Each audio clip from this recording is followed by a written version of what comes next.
జనసేన పార్టీకి మద్దతు తెలుపుతూ కూటమి అభ్యర్థి ఆరణి శ్రీనివాసులు సమక్షంలో సెట్టిపల్లి గ్రామంలో కొంతమంది శనివారం జనసేన కండువాలు కప్పుకున్నారు.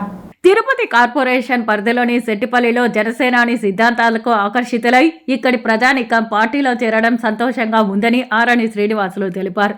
ఈ సందర్భంగా మీడియాతో మాట్లాడుతూ నేడు వైసీపీ నుండి తెలుగుదేశం పార్టీ నుండి జనసేన పార్టీలోకి చేరారని చెప్పడంతో స్థానికులు అవాక్కయ్యారు.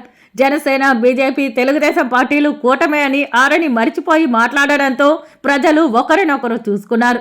దీంతో పాటుగా మైనర్ బాలుడికి జనసేన పార్టీ కండువా కప్పడం గమనార్హం. వైసీపీ పార్టీ నుంచి మొత్తం మంది జనసేన పార్టీలో చేరడం కూడా జరుగుతోంది. వీళ్ళందరూ కూడా పవన్ కళ్యాణ్ గారి ఆశయాల్ని, విధి విధానాలని ఆలోచించి పవన్ కళ్యాణ్ గారి నాయకత్వాన్ని బలపరచాలని, ఆయన రాష్ట్రానికి పోరాడుతున్న పోరాట పటిమ వర్ధిల్లాలని, ఆయన ఏదైతే ఏ సంకల్పంతో అయితే ముందుకెళ్తున్నాడో ఆ సంకల్పం నెరవేరాలని ఈరోజు చెట్టిపల్లి గ్రామస్తులందరూ కూడా మూకుమ్మడిగా జనసేన అభ్యర్థి ఆరణి శ్రీనివాసులను బలపరుస్తూ జనసేన నాయకులు పవన్ కళ్యాణ్ గారిని మన రాష్ట్రంలో అందరికీ అందుబాటులో ఉండే విధంగా, అందరికీ సేవ చేసే విధంగా చేసే భాగ్యం కల్పించాలని కూడా భగవంతుని కోరుకుంటున్నారు.